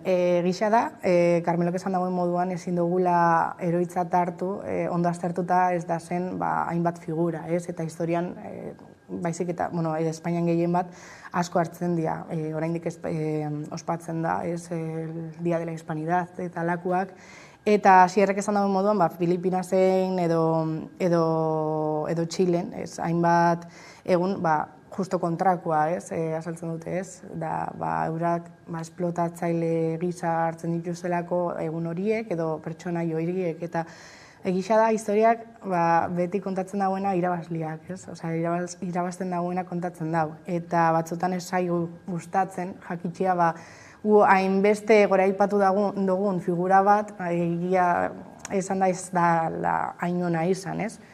Eta ulertzen dut, Elkanoren figura euskalduntzat hartu nahi izatia, goraipatzia eta alako eventuak egitea, baina egia da, egia ezin dugula ahaztu eta bere figura argi ilunak dituela Asierrek eta zu Carmelok azaldu oso moduan. Gauza jakina da adibidez, da hau testuinguru historiko konkretu batean ipini behar da, baina hola da, Espainiako imperioa edatzen hasi zenean, 15. mendean, 16. mendean munduan zehar, eta kolonizazio izugarri bat burutu zuenean, Espainiako koroa eta zerbitu eta baliatu izan zen Euskaldunok geneukan bi elementuz. Bata geneukan esperientzia navigazioan, eta untziolatan ere bai, itsasontzi egokiak egiten horretarako, eta hemen zeuden untziolak eta oso baliatzuak ziren, uste du gainera Victoriana hori, eztabaida dago edo Zarautzen edo Ondarrun egin zen, baina Bizkaiko kostaldean edo Gipuzkoako kostaldean egina zen, eta hor esperientzia handia zegoen. Da gero, itxas persone edo itxas gizonen esperientziaz, ez da? Eta Elkano horietako da zen. Orduan, bi elementu horiek bai zerbitzatu zuten Espainiaren edapen imperiala hori hola da. Orain, Elkano beraren asmo eta nahi personalak eta zeintzu ziren, oso zaila da jakiten beste bere testu zuzenak edo lekukotasun zuzenak ezaizkigulako ailegatu. Orain, posiblea da Espainiako artxibo batzutan bahituta egotea, hori ere gertatzen da, ezta? Baina, bueno, implikazioa Espainiako imperialismoak egindako eta kolonizazioak egindako lanetan, egon zen Elkano eta beste hainbatenak, ezta? Eta baliatu ziren, hain justu errege asko, Espainiarrak, Euskal Herriko, bai itsasgizonak eta bai itsasontziak zeukaten ahalmenaz. Hori hola da, hori objektiboa da. Nahi badugu Euskal Herriko eta oraingo autonomia honetako neurrira eraiki Elkano bat, ez dakit, koherentziaz jokatu beharko genuke. Eta jakin historia batetik ondo irakurtzen, eta bestetik geure simbolo publikoak hautatu irizpide progresibo eta progresista baten ikuspegitik. Ez da bai da pilpilean ikusten duzuen, egun hau bezalako egun batean. Baina beste gai batzuei ere heldu behar diegu gaurko egunean, izan ere gaur etxeko langileentzako langabezia subsidioa onartuko delako. Nazioarteko lan erakundeak egin zuen eskaera eta bete behar izan du Madrilgo gobernuak. Beraz, urtarriletik aurrera etxengo langileek jaso ahal izango duten langabezia prestazio hori eta ezin izango dira kaleratu justifikatu gabeko arrazoirik gabe eta baita ere beste langileen pare jarriko dira eskubideen aldetik orain arte horixe ezen horrela. Maialen, berri ona, ez da? Berri ona bai, Espainian 400.000 emakume etxeko langile munduan daz, baina egia da ezin dugula ahaztu langile gehienak era irregular batean da zena, migranteak diela eta horregatik igual euren lana ez da onartzen lege honen barruan. Eta hori arazo bat da, nire ustez atzerritarren legea bebai berri ikusi beharko genuke, egisa hau ala moduan betetzeko, ez? Eta beste gauza bat dau lege hauetan da prestazioak eta langabezia kobratuko dute, baina nahikoa kotizatzen dutenean. Osea, ontxe hasiko die kotizatzen, aurreko lana ez da balio, ez dau kontatzen. Orduan, naiz eta bizi osoa lan baten edo bere lanian egon, ez dau kontauko. Orduan, hori bai nire ustez. Paperaren eta praktikaren aldeko alde hori ere ikusi beharra, ez da? Batez ere horrelako sektore feministatu batean eta migranteek duten presentzia handiekin erregularizatu gabekoak izan nahi dut. Etorkizunerako oso ondo dago, baina iraganean egindako lanak ez dau kontatzen, hortaz. Eta prekarietateari aurre egiteko ere neurriak hartu beharko lirateke, ez da? Izan ere gauza bat da beste langileekin eskubideen pare jartzea, zer gutxiago, ez da? Baina prekarietateari aurre egiteko neurriak ere beharko lirateke, ez?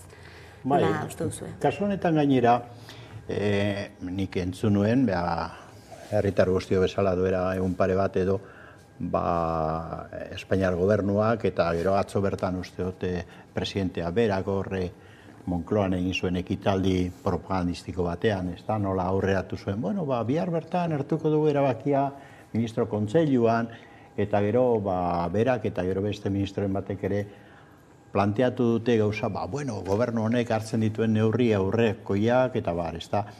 Claro, batzutan propaganda eta realitatea oso urrutik gelditzen dira. Ni honaiz aztertzen da begira zer aurkitu dudan. Kontua da, 1985 OIT erakundeak, 1985, badira urte batzuk, erakundeak planteatu zuela etxeko langileak zirela, bestea bezala, eta eduki behar zituztela halako eskubideak onartuta. Bueno, 2002an, Europar Batasunak planteatu zuen, Marruko estatu guztientzako direktiba bat planteatzen zen derrigor etxeko langileak batez ere emakumeak zirenak, behar zutela ere enplegua galtzen zutenean langabezia kobratu eta da hor diskriminazioa zehola, 2002an. Bueno, 13a zen azken epea Espainiak betetzeko hori ezuen bete. Eta urten, otsailean, 2022ko otsailean azkenean, elegite bat presentatu zelako halako langileen abokatu baten partetik Europar Batasuneko justizia epaitegiak atera zuen sententzia bat behartuz, derrigortuz Espainia hau egitera. Orduan, gauzak kontatu behar dira diren bezala. Espainia oso atzeratuta eta oso gaizki ari da betetzen hau. Azkenean gaur beteko omen dute Ministro Kontseiluan, baina hor badago beste elementu bat vigilatu behar duguna. Langileen erroldan 540.000 langile dira, hau da, 1,5 milioi baino gehiago, eta hauetatik Seguridade Sozialan 375 daude. Hau da, hor ere dago zulo bat. Horietako zati handi bat ez daude ez da Seguridade Sozialan ere txertaturik, ez da? Hori da lehenengo. Eta bigarren, behin txertaturik egon da, dekretu bat edo lege bat atera beharko da, langabezian gelditzen direnean, askotan gertatzen dena, zelan hauek behin betikoak ez dire izaten, behin-behinekoak izaten dira, batez ere asistentzia lanak eta direlako, eta agente nagusiarenak, eta agente hori hil egiten da, eta langabe gelditzen dira, eta ardezakeen langile horrek aukera izan dezan hartzeko langabezia beste dozein langile bezala. Beraz, propaganda da gauza bat, errealitatea da beste bat, eta oso adi egon behar dugu komunikabideetan, realitatea nola den kontatzen. Kasu honetan, gutxi dauka, Espainiar gobernuak arrotasunez begiratzeko. Oso atzeraka, oso berandu, da oso gainera gogoz kontra ari da. Eta ez ditu detaile batzu kontatuko, ze oso interesgarria izan zen, Espainiaren kontra helegitea aurkeztu zenean, Luxemburgoko epaitegian bizta egin zenean, Espainiar estatua presentatu zituen argudioak hau betetzaren kontra. Esan ez gainera, ezin zela bete, eta horre bestelako diskriminazioa sor zitekela beste langabetu batzukin, eta gauza lotsagarriak esaten ez da. Orduan, gauza diren bezala, nik uste erne eta adi egon behar dugula, ia oraingoan benetan betetzen den, eta sektore feminizatu eta oso baztertu hau, benetan beste langile guztien eskubideekin parekatzen den. Ea bete arazten den hori da gakoa, ez da? Ea inspekzioen bitartez, ala nola egiten duten, gero paperean jartzen duena, eta atzeratuta datorren hau bete arazten den jakinda, ez? Hainbat eta hainbat kontraturik gabe ere lan egiten ari direla. Eta gainera ezin dugu gaztu, hauteskundea gertu da zela, eta orain hau aprobatzeara ez dela kasualitatea, ez atzo zelan kontau zauen presidenteak, ez? Hola da. Beste gai bati ere helduko diogu, udako gaia izan delako, eta gaia esaten jarraitzen duelako, uda nabarmen beroa eta lehorra bizi izan duguna aurtengoa, klimaldaketarekin zuzenean lotu dezakeguna baita ere, baina honek zuzeneko ondoriak ekarri ditu gure herrira, eta hori izan dira lehorteak, hainbat herrialdetan, udalerrietan ur arazo larriak izan dituztelako urarekin. Busturialdeko eskualdean hainbat eta hainbat udalerri izan dira horren lekuko eta izaten jarraitzen dute. Tangauntzi batekin kudeatu behar izan dute ura bertaraino, eta egoera zein den gaur egun azaldu digu Iratxe Arriola Eako alkateak. Lur gainean, eta gero lurrazpian badauzkagu akuiferoak, lurrazalekoetan zer gertatu da, adibidez eukaliptuak landatu direla, kapazoien inguruan. Landatu direnetik eta Busturialdeko partzuergoko langilek egiten zituzten aforoen arabera, 120 murriztu da urremaria. Hori batetik. Azkanengo 15-20 urtetan. Ez oso luzean, desente, gutxiago daukagu lurrazalean. Eta lurrazpian zer gertatu da? Lurrazpian egondan akuifero importanteetako Gernikakoa da, lurrazpian akuifero garrantzitsua dago, horrek kutsu ezberdinak ditu, eta horietako bat, esate baterako, nabarmen kutsatu zen industria garaian. Naiz eta izan babes perimetroak, protezio guztiak, eta bat. Hortxe, Iratxe Arriolaren hitzak izan ere komentatu dugu, ez da, lehorteak baldintzatuta etorri dela urreskazia, baina baita ere Iratxe Arriola Eako alkateak ondo aipatu duenez, erroko arazoak ere badira, horretik datorren arazoa delako, ez, kudeak eta kasu, Carmelo kondo daki gai honi buruz. Lehenengo agurtu egin behar dut Iratxe Arriola gure herriko Eako alkatea dalako, eta gainera estimu handian daukat, egundoko lana egiten ari delako, herrian eta inguruan begira bera izan zen urte luzeetan, Busturialdeko ur partzuergoaren arduraduna, buru eta berak beraz asko daki honetaz guztiaz.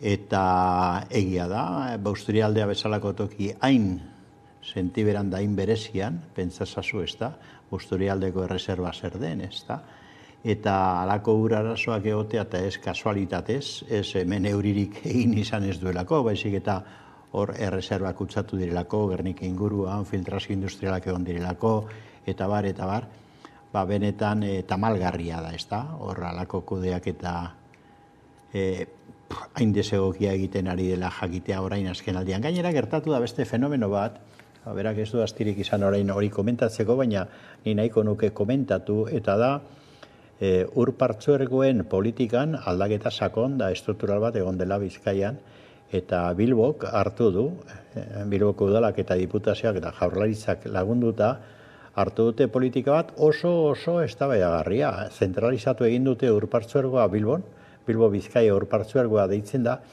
eta susmo osoa dago gainera zentralizazio hori ez dela inokua, ez dela neutroa, baizik eta privatizaziorantz abiatzen dela. Nik ikusi izan dut, eta uste dute, seguren zuek ere aukere izan duzue, duela urte eta erdi edo, aditu batek, ekologista eta kasetari ikertzaile batek, Ricardo Gamaza deitzen da, andaluza da, egindako dokumental bat, monopolioa, ura, negozioa eta boterea, eta horrek aztertzen du, eta gainera referentziak ematen ditu lehenago, Madrilen, begira Madrid, Peperen Madrilen, ez da, eta ustelkeriaren Madrilen, horretan, gero Andaluzian eta orain Bizkaian, egiten ari diren prozesua paraleloa direla. Eta da, ura bezalako ondasun unibertsal da oso baliotsu eta oinarrizkoaren privatizazio prozesu bat. Eta negozio bihurtzea, ez da. Da nik uste hori dala benetan sakonean hor dagoen elementu oso kezkagarria. Nik gomendatzen dio jenteari, gainera kazetari honek orain, pasadan astean edo libre utzi du dokumentala, jente guztiak ikus desan, da Vimeon dago, osea ikusi egin daiteke, monopolioa, ura, negozio eta boterea dauka titulua, eta bera da Ricardo Gamaza, eta ni jendeari gomendatzen dio, ze hor benetan fondoko arazoa aztertzen da. Bueno, eta hori, claro, horrek dauzkan derivatua gero dira, nik ez dakit, hemen komedia bat edo opera bufa bat egin behar dugun honekin. Politika negargarria egiten ari dira. Begira, hartzen dute orain halako tangauntzi bat, tangauntzia, Bilbon, eta hasten dira itsasoz ura eramaten Bilbotik Bermeora. Da gero, ze gertatzen da? Klaro, halako garraioak hainbeste tona eta tona ur. Egin daitezke, baina egin daitezke, eta egin behar dira baldintza batzutan. Klaro, baina aukeratu duten tangauntzi hori da produktu kimikoak eta garraiatzen dituena. Orduan, ze berme daukazu ur hori benetan ondo garraiatzen. Gero, 1.800.000 euro edo gastatzen dute operazio horretan. Eta behin-behineko soluzio bada inola ere egitura konpontzen ez duena. Hau da, uda honetarako eta udazken honetarako eta premia larria badago. Egundoko gastua eginda, egundoko operazio, zalantzaskoa, eta fondoan mantentzen dute benetako arazoa. Eta da, ura bezalako ondasun bat ezin dela inola ere halako kudeak eta baten menpe egon eta are gutxiago privatizatu. Eta hori da joera, eta joera hori oso kezkagarria. Nik uste ikertu beharko genukela sakon fenomeno hori. Iratzek ere zioen, ez da uraren gaia zentralitatea hartu behar duela, batez ere, hemendik aurrera, dagoeneko arazoa bertan dugulako, ikusi dugu zer gertatu den aurten, baina atzetik ere datorren arazoa delako, eta hemendik aurrera ez, klima larrialdearekin areagotuta, behin eta berriro ikusiko ditugulako antzeko egoerak, Maialen? Bai, alaxia da, eta gainera, Ricardo Gamazaren dokumentala hemen aztertu genuen, uste dut urtarrilan, ez? Eta berak esaten zagoenez adibidez, Raúl Palacio, Garrantzaren alkateak, zelan Bilbao, Bizkaia, ur partzuergoan sartzeko presioak jaso ditxula eta diputazioak diru laguntza gutxiago ematen dauela ur partzuergo hortik kanpo da zen udalei, ez? Eta hori salatzen zauen, eta gainera Busturialdeko 16 herriek euren partzuergoa zuten orain dela urte bat, eta ontsia sartu die Bilbao, Bizkaia ur partzuergoko sisteman. Nik hori ulertu dezaket, igual kalitatezko kudeaketa bat egingo balute, ez? Baina ontxe, tankearen asuntoa, kristoniko ez dakitzen bat interneten bidali dute hainbat bideo, non ur hori galtzen da, galdu da, eta halako tankea, ez dakiz ze zeukan, ez hauela ondo, ez? Eta kudeak eta horren menpe baldin badago, behintzat kalitatezkoa izatiko, ez? Ez izateko, hain traketxa. Urra eskubidea delako hortik hasieta, ez? Eskubide universala eta lehen mailako. Etorkizuneko gai behar bada baliotsuena izango da, eta eskasian sartzen ari da, leku askotan, mundua leku askotan, da gurean ere ikusten dugunez, krisia planteatzen dira eta planteatuko dira. Baina, klaro, Maialenek ondo esan duen bezala ura eta uraren inguruan beste elementu batzuk oinarrizkoak direnak, ari dira hemen halako prozesu privatizatzaile eta oso kezkagarrietan sartzen da. Hor administrazioak, gobernuek eta administrazio horiek ardura handia daukate. Osea, konturatzen bagara, uraz aparte, oinarrizko garraioak, oinarrizko energia iturriak eta horiek guztiak ari dira privatizazio prozesu oso kezkagarri batean sartzen da. Privatizazioaren, kapitalismo honen barruan, privatizazioaren oinarria irabazia da, irabazi pribatua da. Eta orain, klaro, bihurtzen badute ura bera ere negozio pribatu, hemen dokumental honetan Gamazak oso modu fundamentatuan aztertzen da salatzen duen moduan, ea norantzagoa zen, ez da? Claro, nik uste hori benetako arazo politiko, lehen mailako arazo politiko bihurtzen ari dela. Eta ni oso kezkatuta nago behintzat, gure inguruan baliabideek beti egon dira, esan nahi dut, uda partetan ere, ur gutxiago izan arren, da beti erreserbak egon izan dira, orain tokian tokiko erreserba baztertu egiten dira, eta Bilbotik nahi da guztia zentralizatu, super odi batzuk egin, edo halako garraio ezoiko tangauntzi batzu montatu, hori ere ez dakit, norbaitentzat negozio izango da, susmatzen dut. Eta, klaro, politika horiek oso kezkagarria dira, fondoko arazoa da. Nik uste hemen azpiegiturakin, da oinarrizko elementukin, ura bezalako elementukin, da energiarekin, da horren inguruan montatzen ari diren egitura privatizatzaile horiek gobernuek lagunduta. Nik uste dut benetako arazo baten aurrean gaudela. Urarekin arazoak dituen udalerrietako bat da Karrantza, zuk aipatu duzu Raul Palacio alkateak esandakoak, ez Urpartzuergoaren barruan ez daudelako, eta Bizkaitik ez dutelako lortu urarekin laguntzarik, Kantabriatik ekarriko dute ura. Karrantzako alkateak esaten dagoena,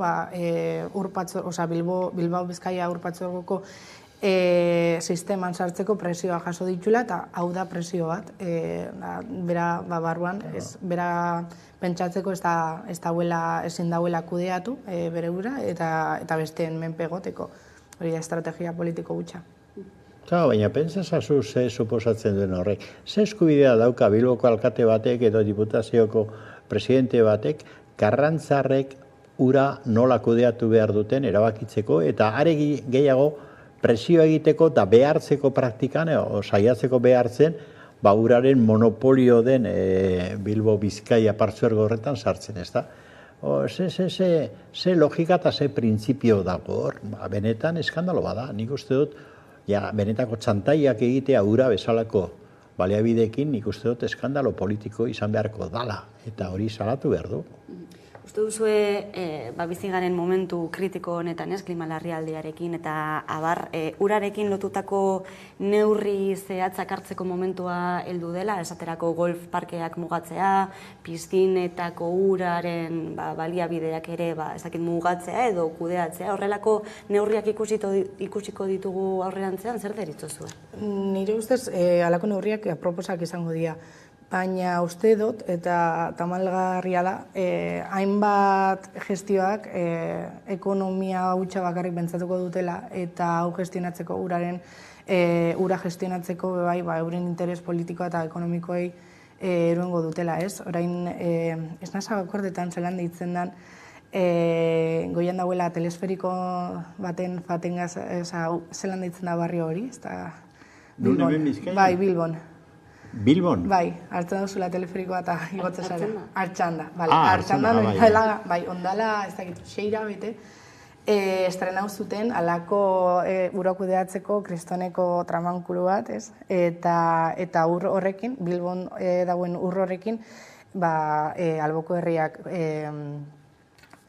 kudeatuko dituzte. Orduan, hori bebai estrategia bada, ez? Zelan Bilbon edaukogun ura, edo zelan Bilbon ur horrekin lan egiten dugu, eta beste herriei saldu.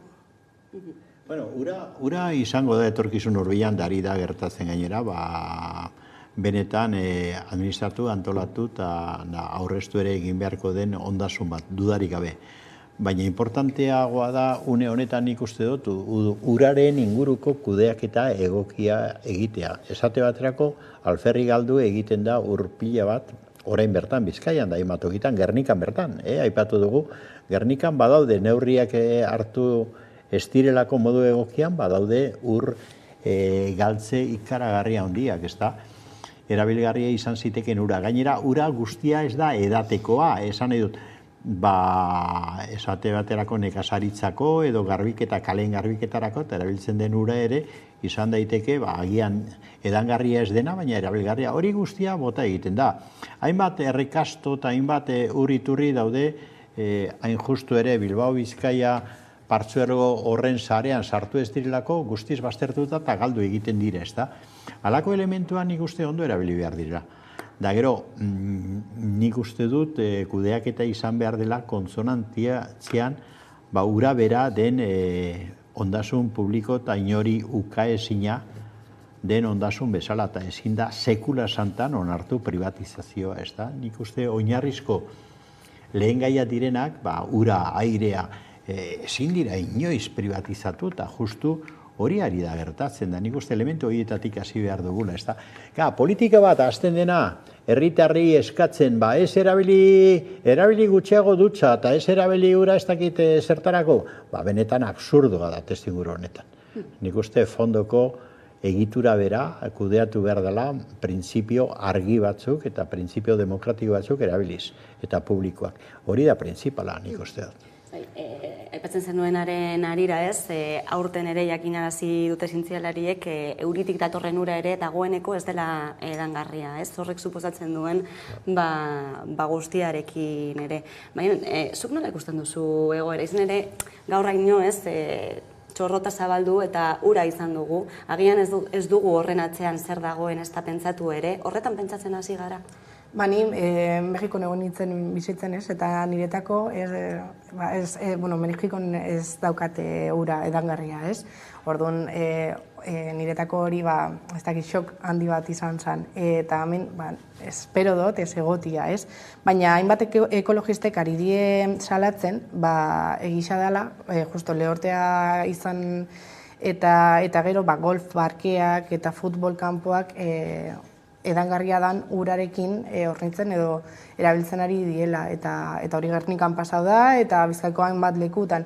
Eta hori da ez dut ezin dutena ulertu, zelan guri esan ez dutxau, ez hartu bainuak, kontuan hartu ura gastatzen ari dela, eta gero alakuak egitea, hemen bebai ikusten da, zeintzun gainean jausten dana, guk egin balko. Nik uste hor sakonean dagoela oraindik ere gizarte honek nahiko seriotan hartu ez duen gaia, eta da klima aldaketa, eta uste dut hori benetan larria dela, eta klima aldaketaren eragina uda honetan adibidez nabarmendu egin da.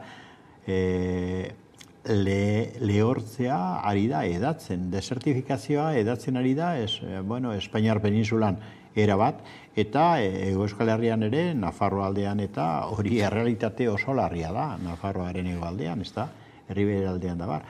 Nik uste egia dela, uraren arazoa dela, baina iturria dago aldaketa klimatikoan.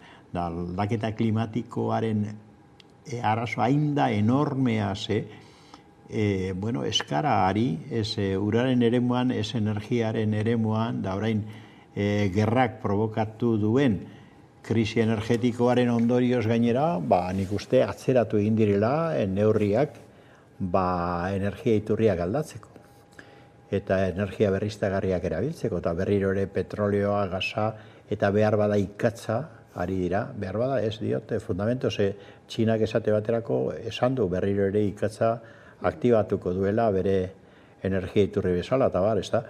Eta susmoa dut Txina bakarrik ez dela izango, beste batzuk ari direla hori ere egiten.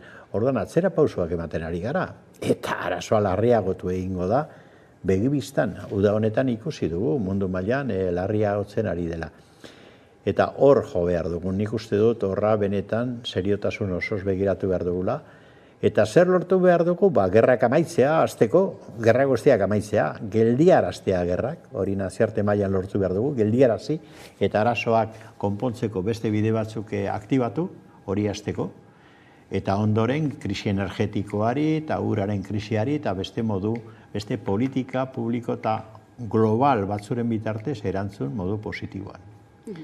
Nik uste hori dela bidea. Izan ere, klimaldaketari aurre egiteko neurrietako batzuk ez Europa mailan jarritako helburuetan 2025, 2030 urteak aipatzen dira, horixe bihar da, Ja, baina adibidez, 2030 urteko politika nuklearrak horrek esaten zauen, zentral nuklear berriak ezin diela ireki eta dasenak itxi behar diela 2030 urtean. Eta ontxe berriro, uda honetan, berpiztu dute, zentral nuklearren debatea, batzuk esaten, oso garbiak diela, eta holan. Eta ni, zelan esan dezakezu, zentral nuklearra garbiak diela. Hainbeste eta hainbeste ondakin ateratzen dituztelako eta hainbeste kutsagarriak diela betidanik ikusi dugunez. Bai, okerreko bidetik goazela ikusteko beste eztabaida bada, eta beste adibide bat, orain Maialenek aipatu duen, ez da, Alemanian berriro ere mugimendu antinuklearra aktibatu da zergatik. Ikusten ari delako, gobernu alemanak, agian Frantziaren eredua jarrai dezakela. Frantzian energia nuklearra aktibatu dute eta planteatzen dute alternatiba bezala, merkea dalako eta esate dute garbia dela. Claro, inok ez du esan nahi, noraino izan daiteken kutsagarria eta arriskutsua, ez da. Eta zenbat urte eta urteetan irauten duen horren kutsadura eta arriskuak, ez da. Claro, era berean, energia nuklearraren inguruan, gerran dauden guneak, esate baterako Ukranian, zentral nuklearrak arrisku bizia dira, arrisku iturri bizia dira, ikusten dugu. Claro, eta lehen aipatu dugun, plan guztiak klimaldaketari aurre egiteko, energia berriztagarriekin dabar, ez bakarrik geldiarazi egin dira, baizik eta irauli egin dira. Nik uste benetan disparateak... Kontzientzazio sozialean, badirudi aurrera pausoak ematen ari direla, ez? Nola ikusten duzu? Baina neurritan bat ere ez. Hemen bertan ere, oraindik orain ikusten dugu, debate horretan agintzen dutenak eta iritzia markatzen dutena dira enpresa handietako buruzagiak. Josion Imazen adibidea hor daukazu, adibidez, ez da? Edo Iberdrolarena, beraien nahi dute kontrolatu hori guztia. Hori onartezina da. Nok hautatu ditu horretarako, nok erabaki du jente horrek gidatu behar duela hemen energia politika. Benetan izugarria da, nik uste disparatean bizi garela, eta benetan herritarrok jarrera askoz ere aktiboagoa eta kontzienteagoa hartu behar dugu, bizitzen ari garen disparate hori geldiarazi eta benetan politika horiek irauli behar dira, zentzu positiboan jarriz. Inkesten arabera, gazteen artean bada gai kezkagarrienetako bat, ez bada lehena, kezka nagusiena. Bai, orain dela, ez dakit 5 urte, hala izan da. Nire ustez ekologizaren ardura dutenek badaukate, baina bada saskondikon ez ez. Adibidez Donostian errekan hainbat tramankulo ikusten die eta jendeak ondikon ari da berrioz edo gehiago botatzen eta hori, ez dut ulertzen, batzutan ikusten dut, aurrera pausoak ematen dugula, baina beste batzutan, eta Jon Imazen artikulu hori publikatu zauena, esaten, zelan egin behar dugula hainbat zerga enpresei, supertxarra zala. Eta lehendakaria jarrera hori ez zauen asko kritika, esan zauen bere ustez zerrak beharrezkoak diela, kalitatezko publiko zerbitzuak jartzeko, ikusiko, baina ez zauen kritika handia egin, eta niretzako oso larriak izan ziren bere iritziak. Zuek esan duzu gazteek eta kontzientzia daukatela gero handiagoa, nik kontzientzia gehien eta zerre eta alarma gehien aurkitzen dut zientzilarien artean. Nik behintzat unibertsitatetik eta ezagutzen ditudan eta personalki bereikin harremana daukadan jendeak, zientzilariak eta honetaz aditua direnak, benetan haserre eta benetan asaldaturik daude.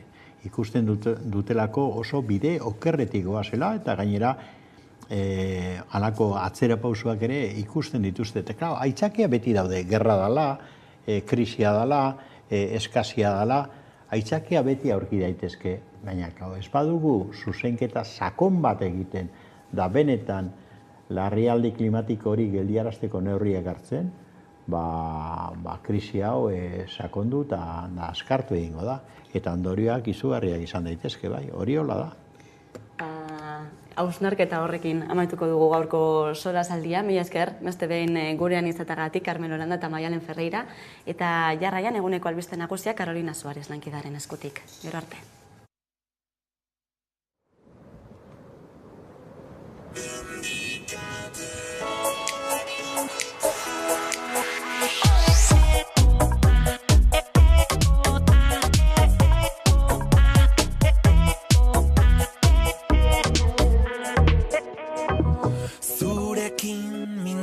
Direla diote xoriek